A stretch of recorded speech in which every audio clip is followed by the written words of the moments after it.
Hi everyone, welcome to another episode of Books and Mortar with me, your host Razia, where we talk about the books that build us.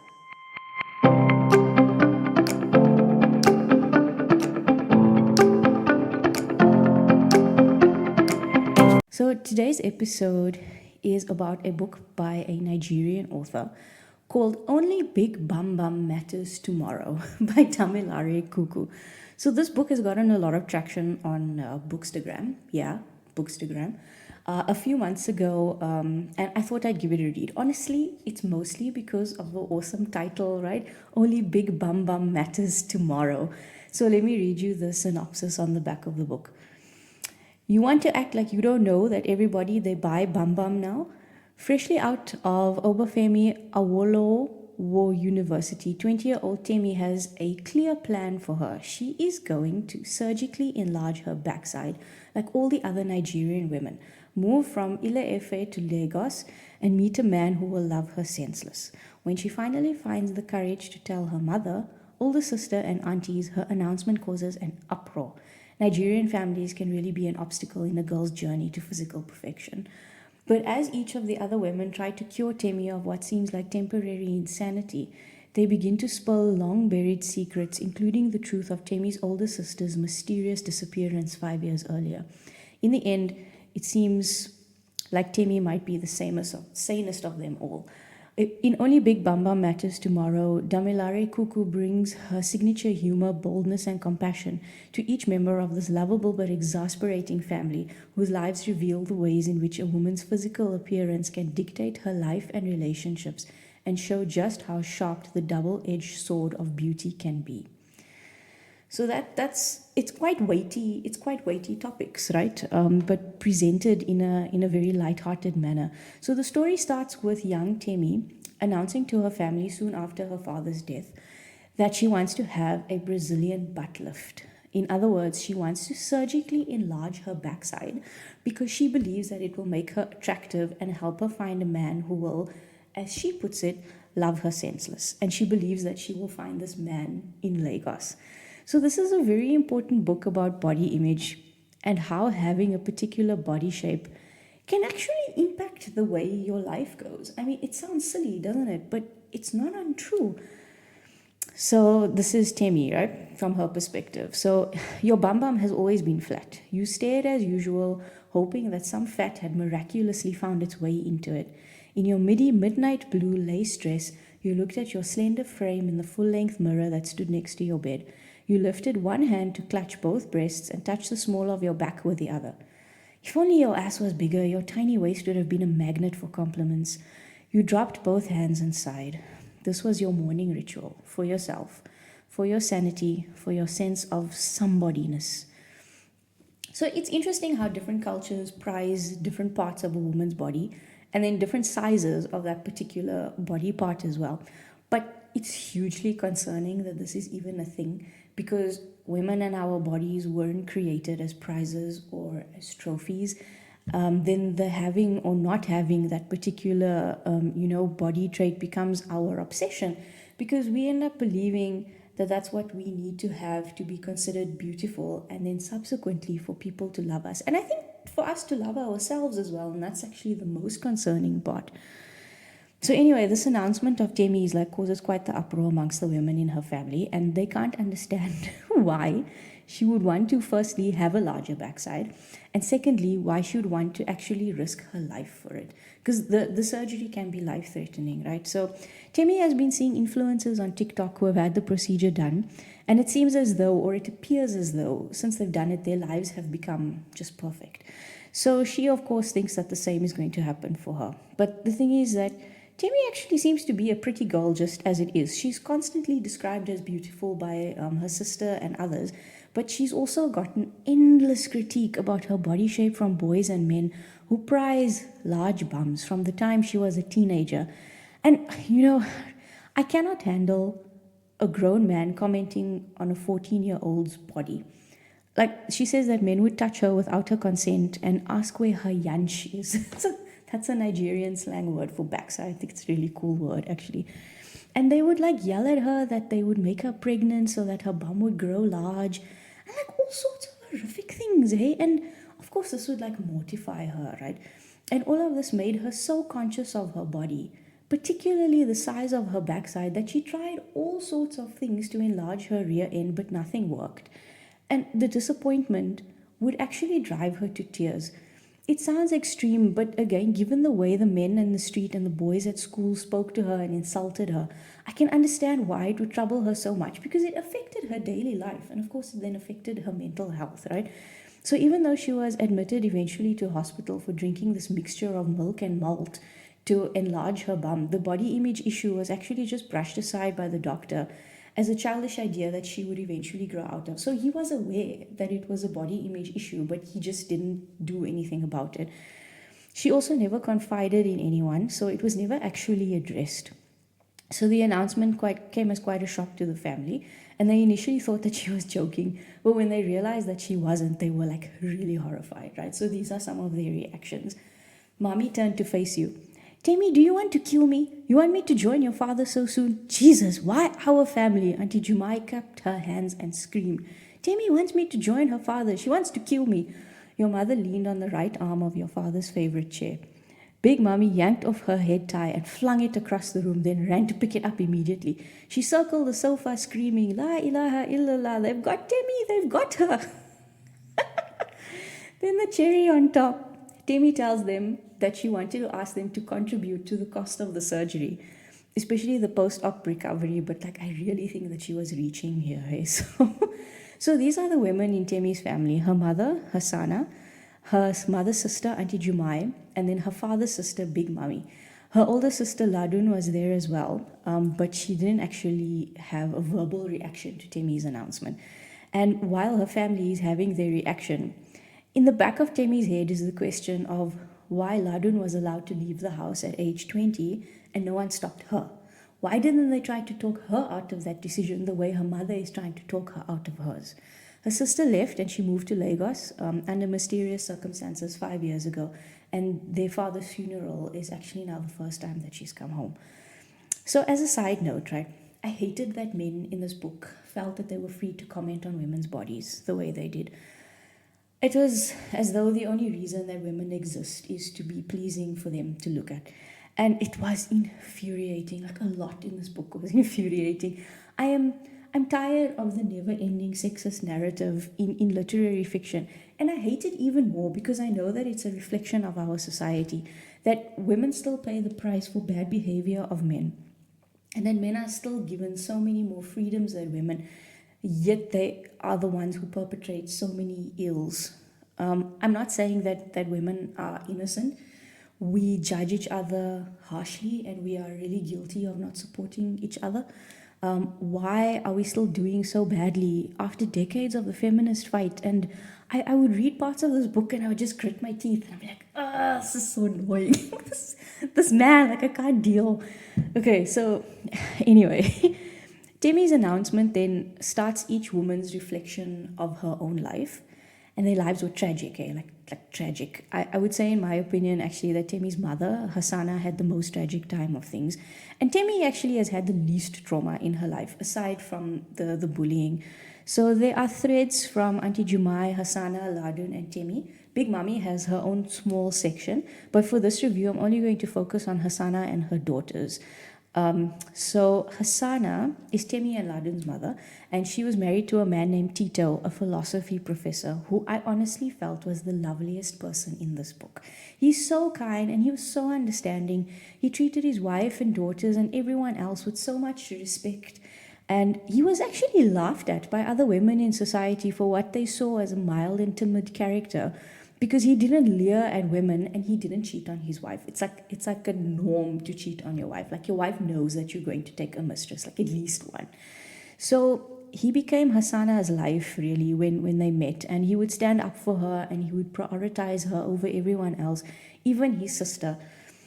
So Hassana had her own share of body issues. So even though she says that she can't understand where Temi's ideas come from, even she had her own issues. So she says that Temi must know that she's not the only woman who was born with a body she didn't love. She felt that her breasts were saggy, and when her sister-in-law commented on this after she had given birth, it really upset her. But Hassana says this, which I think is so important and is like pretty much the crux of the book, even though it was said very early on. So she says this, but we must all be stronger than the words people throw at us. Otherwise, we never move forward.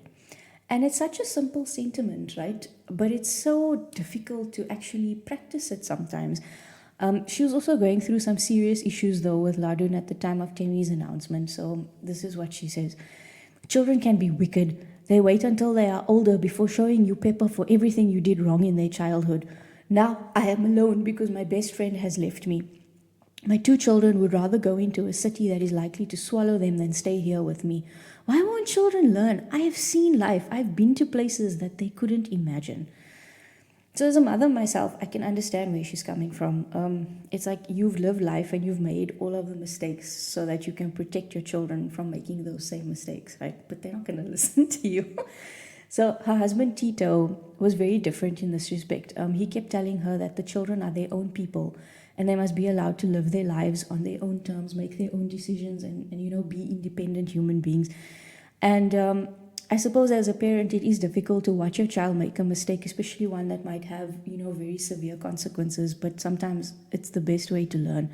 So Hasana talks about her childhood a little bit as well. And interestingly, this is what she had to say, right?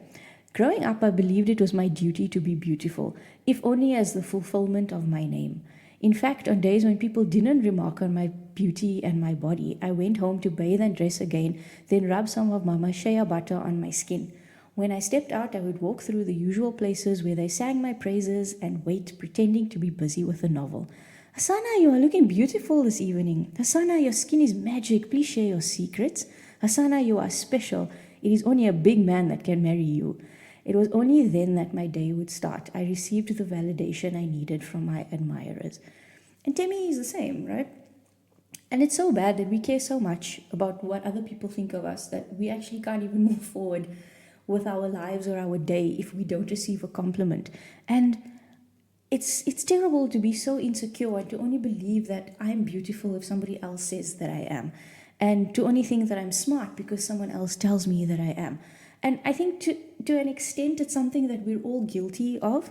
And I used to laugh at the idea of self-affirmations, but growing older and having a child has actually made me understand how important they actually are, that you're able to say these things to yourself enough times that in the end your voice is the only one that matters. So Hasana also mentions that she was blessed in the backside area and she was considered quite beautiful and she would get a lot of attention from men. But it wasn't always good attention, nor was it always wanted attention. So there was a man named Atiku in her life who was very taken with her. And at the time she had a boyfriend named Israel and they were engaged. But yeah, honestly, in this book, I feel like every man just says, I want to marry you, make you my wife. It happens like a lot. So anyway, Atiku pursues Hasana and he even gets her mother to like him because he comes from a wealthy family.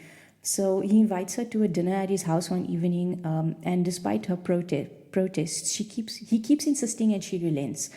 I hate that, by the way, also. If a woman says no, you should just say, okay, cool, and move on.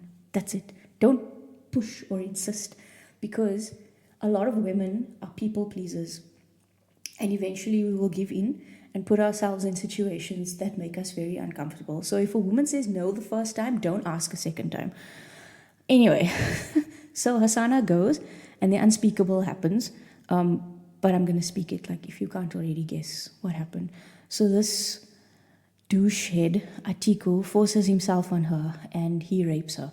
So she tells Israel what happened and he breaks up with her, saying that she cheated on him. So again, here you go, women paying the price for the bad behavior of men. And Hasana then left Lagos for a while and she never actually told anyone what happened to her. And this is why Lagos holds so much pain for her, and it hurts her when her daughters say that that's where they want to be. But then she met Tito, also in Lagos, by the way. And then they moved to where they currently live, which is a much smaller town.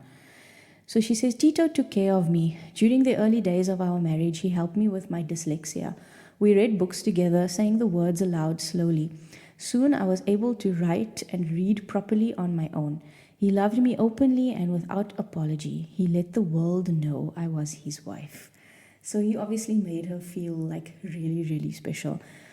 So here's the thing, right? I could call it a spoiler, but like I don't know if in these kinds of books there are actually like really spoilers because it's like it's real life, you know what I mean? So I don't feel like it's a spoiler, you know, like who killed who or who's gonna take the throne or whatever it is. So the thing is that Hassana found out that she was pregnant by Atiku. She was with Tito at the time, and he told her that he will get married to her and he will raise the child as his own. And this child was Ladun. So Ladun and Tito were inseparable. She loved her father, I think, more than she did her mother. And Hassana admits that she was jealous of their relationship because she wished that she had a father like Tito.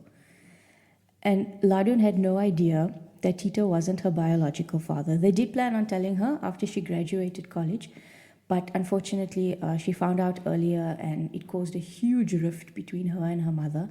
And this was the reason for her leaving home to go to Lagos. So Hassana never actually told Ladun that Atiku raped her and that's how she fell pregnant. You could argue that it may have helped to bridge the rift between them, but I think that if I had been in that situation, I would worry that it might change my child's perception of themselves. And I would hate that. Like, I would rather live with the burden than put it on her shoulders. And so I don't know if that's why Hassana chose not to tell her, but that would have been my reason. Okay, so if we move on now to Ladun's story, right? So my father's death brought about the inevitable journey back home. A new wave of sadness blew over me. I was grieving the loss of my father, the loss of my mother's care, and my sister's love. It had been 5 years of finding my way without my family. 5 years of becoming. My father came to visit me in Lagos from time to time. However, I never saw my mother. I barely spoke to her or Temi. So Ladun feels even worse now because a couple of weeks before he passed away, her father had asked her to come home with her then boyfriend for him to meet the family. So she's been in Lagos for the last 5 years, right? And Tito had gone to visit her once a month, trying to convince her to speak to her mother and patch things up, but he was never successful. So going back a bit into Ladun's teenage years, right, she has this to say about her body. I always had a love-hate relationship with my body. Yes, I loved that it was healthy, but I hated that it developed too early, making me the center of unwanted attention. I couldn't quite understand why it has such an effect on men. They all wanted to touch me, sometimes doing so without my consent. What exactly was wrong with me that made men stare endlessly? Why couldn't I be as straight as a pencil, narrow and athletic? Please stop touching me, I wanted to scream. But it was not only strangers who touched me. It was also family, friends, schoolmates, familiar faces. And it's in that situation where it's actually harder even to say no because now it's somebody that you know and you don't want to upset anyone, you don't want to offend anyone because you're going to get in trouble, right? So the first time it happened, a guy she knew kissed her without her consent. And then he tells her that he can't wait until she turns 18, right? She's 14 at the time, so that he can marry her. And in fact, he's going to go and tell his parents, like right now, to go and visit her parents that evening so that they can fix up the marriage. So, and she says that her mother always warned her never to be alone with a man, and now she understands why. So the second time, it was her teacher. The man was 34 years old, and he tried to force himself on her when she went to class to drop off some work. She was still 14 at the time. She's so traumatized by men trying to force themselves on her and trying to touch her without her consent that she starts wearing oversized clothing so that men can't see her body shape. So do you see what kind of effect this harassment has on the woman? And she wasn't the only girl that her teacher tried his luck with, which means that he just moved from one girl to another, right? But the impact that interaction had on Ladun will stay with her for the rest of her life. And it will affect the way she sees men and will potentially affect her future relationships as well. So there's something interesting about Billie Eilish also, the reason that she dresses the way she does. She says that she wears oversized clothing so that you cannot see the shape of her body and you're not able to sexualize her. And it's because of the way society sees women's bodies. It's terrible. So here's Ladun's relationship with her body and the consequences of the body that she has, the body that Temi is jealous of, and something that she's not actually responsible for. So Temi feels that if she has a body like Ladun, she would be happy because everyone would love her. But then Ladun wishes that she looked like Temi so that men would leave her alone. So, Ladun had two significant relationships in her life. The second one was with a man who turned out to be an armed robber. So that was pretty much doomed. And the first one was with a man named Mofe. So they wanted to get married, and she asked her parents to visit his parents to make it official. But her mother wasn't thrilled about this because, like customarily, it's the guy's parents who would go and visit the girl's parents. But anyway, Tito convinced Hassana to go because he said it's just circumstances, right? And to Hassana's horror, Mofe's father turns out to be none other than Israel. So, of course, you can imagine that Israel would never want his son to marry the daughter of the woman who had, like, in quotation marks, cheated on him. And I think that he also figured out that Ladun wasn't actually Tito's daughter, which made it worse. So it was obviously tragic for Hassana because she knew immediately what would happen. And Israel tells Mofe that he can't marry Ladun, and Mofe accepts it. And Ladun knew nothing about this, and he just started ghosting her. And eventually she saw on Facebook that he was married to someone else. And of course, it broke her heart. And this is how she found out about Hassana's tragedy, but like the Reader's Digest version, right? So she had called Mofe's mother to ask what happened. And all she heard was that Hassana had cheated on Israel, and that's why he didn't want Mofe to marry her. And the interaction is really heartbreaking because as the reader, you know what actually happened. And I think that because Ladun and Hassana had never been close, the sheer anger that came from Ladun at that point was more than it maybe would have been if their relationship was a bit better. So this is Hassana. The night Ladun found out about my history with Israel, she assailed me with many words. Why didn't you tell me why Mofe left me? You knew what happened and you let me walk around depressed all these months. If I hadn't called Mofe's mother, would you have even told me? Ladun's voice was laced with barely concealed anger. Ladun, I planned to tell you, just like I planned to tell you that the words refused to leave my lips. Plan to tell me what? What more are you hiding from me? Ladun, that man is your real father, I stuttered. You could have heard a pin drop in the silence. Which man? The man you cheated on Mofe's father with? I whispered, I didn't cheat. That is not the point. So the man is my real father? Yes, Ladun, Tito is not your biological father. We were going to tell you when... Mommy, how are you able to live with yourself? As she continued to scream, I wondered what else she thought I could have done as a mother. Did she think I was going to break her heart by sharing such news in her final year and risk her failing her exams? Did she think I was going to tell her when I found out that Mofe had gotten married shortly after? Why are children so naive? There's a popular Yoruba proverb that says, when an elder falls, he looks back, but when a child falls, he looks ahead. I had fallen and I had to reflect on my past so it shouldn't affect my children anymore. It sucks that we have to work on ourselves when we become parents so that you don't pass that trauma onto your child. It's like, just leave me with my baggage, I've earned it now. I've paid for the extra weight. And like, this is the night that Ladun left. And at a later point in the book, she says that she wasn't blind to her mother's hurt. She just didn't care. And like, I don't really know what to say about that. It's awful that a child cannot care about her mother's feelings, even when she can see that there's maybe something more going on. And Ladun could see it, but she just says, I didn't care. I was like, okay, all right. I know she was also going through a lot at the time, but I just felt that the words were so harsh. I knew she was hurting, but I didn't care. Yeah. Their relationship was like really so broken, hey, and I don't think it was ever really whole. Ladun was like always Tito's child, while Temi favored Hassana.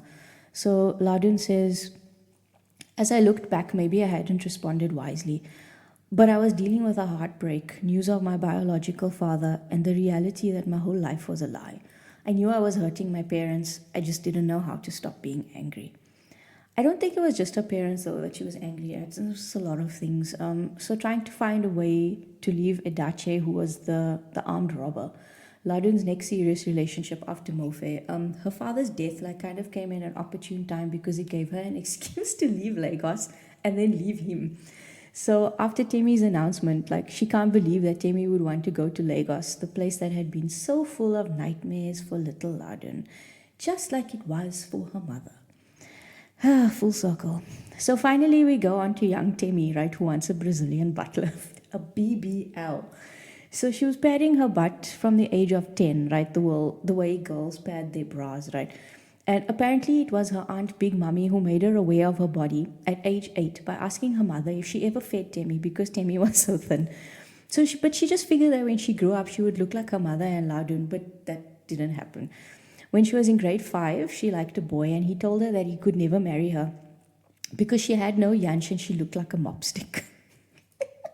Like, you really want to laugh, but it hurt her so much. It really did. And she says it was at this point that she knew that there was something wrong with her body, and the obsession with the bum began. She had some incidents at school where people commented on her body. So it goes like this. You heard snide comments from students as they trooped out of the hall after the assembly.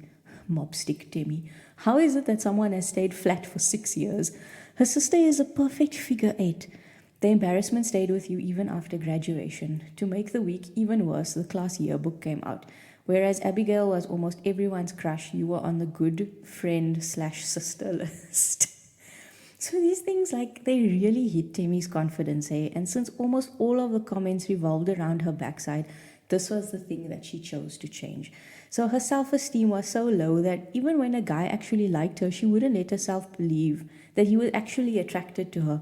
Eventually, she made some friends at school. Ikena, EK for short.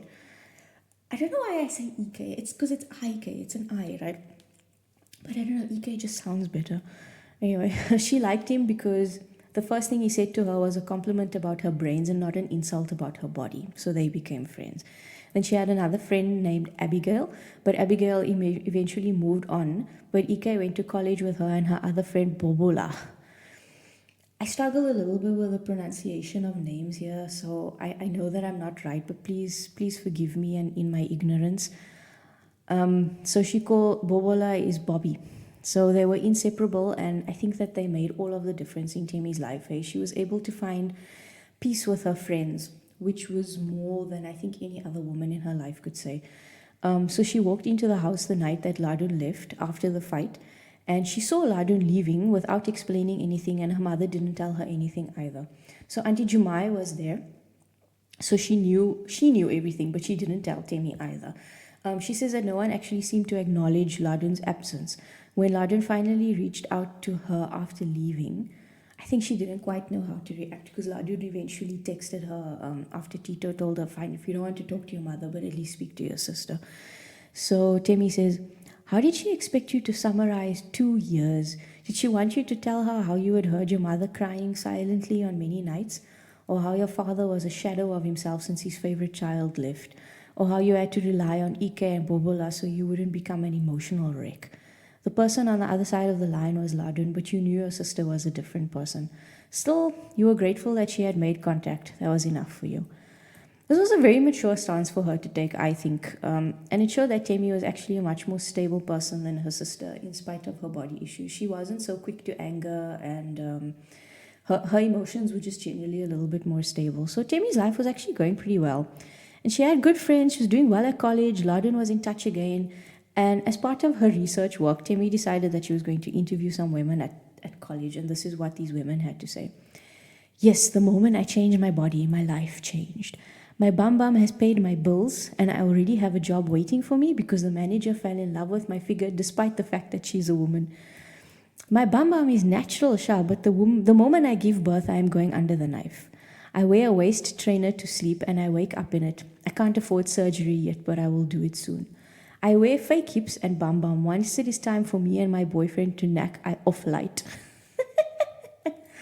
Oh my word. So, and another one.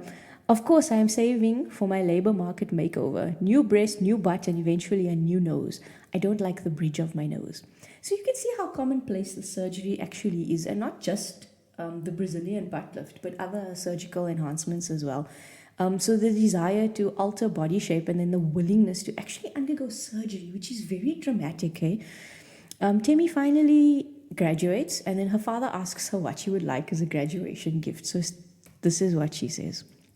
This is a conversation between Temi and Tito, and I thought it was really lovely that she could speak to her father like this. So this is what she says. You looked at the floor.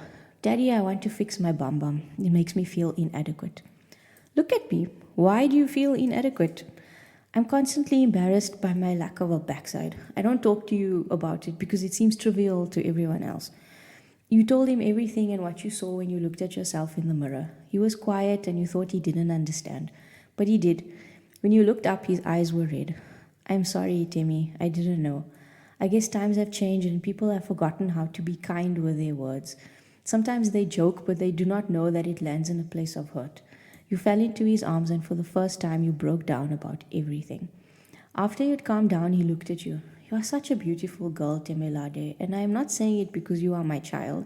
It is the truth. You and your sister took your mother's face thankfully. Now, I can't say I fully understand this, but I hear you. You are waiting, Temi. You keep waiting for life instead of seizing it and going for it. If the surgery will give you more enthusiasm for life, which, my love, I know it may not because you are so beautiful and you are going to be perfect as you are in the eyes of the people who love you, then do it. My father paused to catch his breath. Please, Temi, stop waiting for Ladun, Bobola, or Akena to escort you through life. They will meet and walk with you at different phases, but ultimately you only have yourself. The man you marry may choose to walk the path with you forever, but even then you must put yourself first. People's opinion of you matters when it comes to character and how you present yourself, but the appraisal of your physical attributes is not your problem. You must think of the consequences and how they will not only affect you, but your loved ones too. No parent wants to bury their child. Please don't do this to your mother and me. I just want to be seen, Daddy. I want to matter. And for the most part, it seems like the world will only see me if I have a backside, you sniffled. It is in your head, Timmy. I see you, and your mother sees you too. I know people have hurt you and you feel the pain. Feel it, then move on. If possible, forget the hurt. He looked at you as if contemplating his next word carefully. He said, So I will give you 1 million naira to add to your surgery fund, but you must promise me that you will tell your mother before you have the surgery. Daddy, you know she will fight me. You need her, so please tell her and make sure Ladun is there too. So what a lovely conversation between father and daughter. Even though he doesn't understand why she wants to do something, he can respect her reasons for wanting to do it. And he really sees his children as individuals and he tries his best not to judge them by his beliefs and his opinion on things.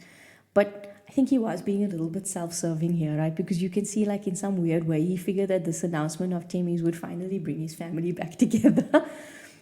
I liked what he said to her about not living her life. So, like, often I think that we feel, if I just lose some weight, then I can do this. Or if I just wait until my backside is a bit bigger, then I can do that. And we end up forfeiting our present in the hope of a future that might actually never materialize the way we hope it will. And there's also no guarantee that when that change happens, that you will be a happier person. But because he gave her a hearing and he accepted her decision, when her father passed away that night, Temi took the news very calmly. And after she tells her family what she wants to do, they get a prophet in to pray for her. And the family doctor comes to talk to her because they are determined to save her from the demons that have possessed her. So the lovely thing, though, is that Temi's news causes reconciliation between Hassana and Ladun. So Tito actually got his wish in the end, and the both of them finally find some peace.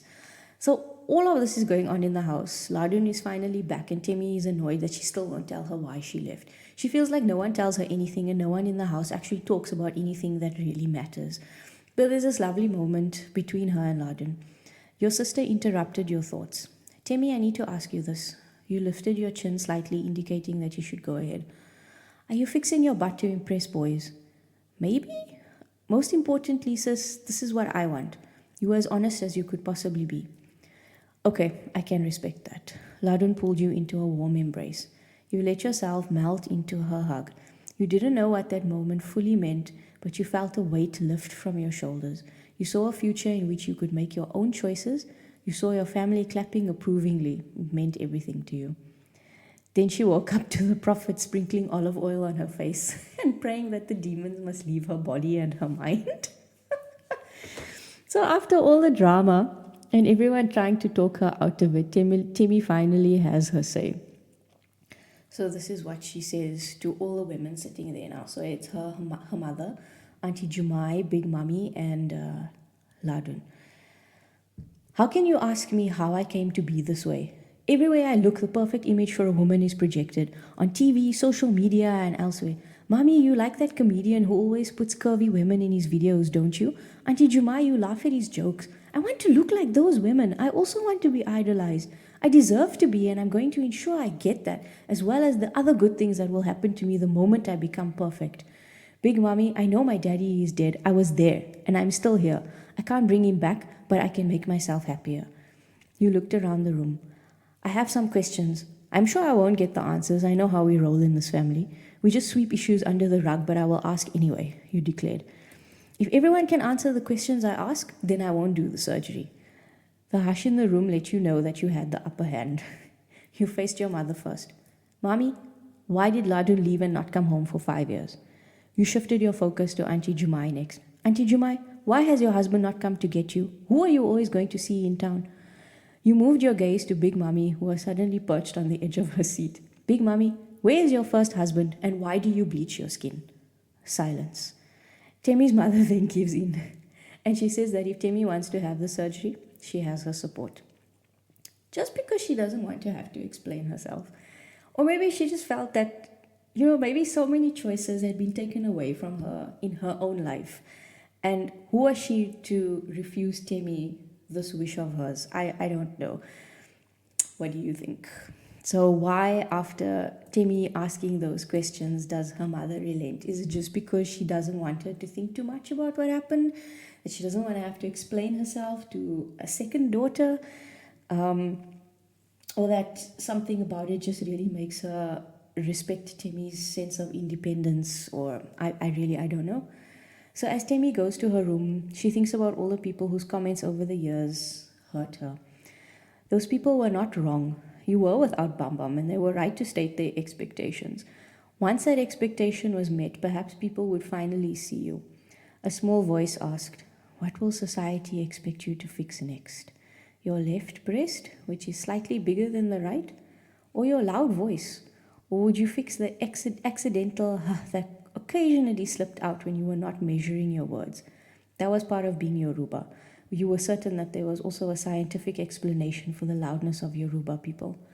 Would the Bumbum make everyone finally love you? And this is where the book ends. And I think that's the question, right? Is that will having the Bumbum finally make everyone love her, and will it make her love herself? If not, what else will have to change, and where does it end? So this is a very intense book, like as you can see, and it deals with a lot of heavy issues. And this is only like the main character stories. So there's still Auntie Jumai's and Big Mummy stories as well that also deals with societal issues there. But Kuku does this really well with a bit of humor. And I actually wanted to share the author's note with you, right? So I read the author's note at the end, and it goes like this.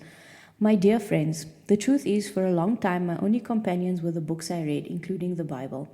Now, as a writer, I have you, my community of readers, as friends, because whether we meet or not, you have been there for me. I only hope my books are there for you on the days when you feel alone, broken, and just not ready to face the world. Thank you for all your messages, videos, emails, texts, and notes. I wrote this book for many personal reasons, but the most important reason is the obvious pressure on the young people of today whose tomorrow, I fear, is filled with too many expectations. For young women to be perfect, sexy, and have clear skin, and for young men to be rich, spend recklessly, and have beards.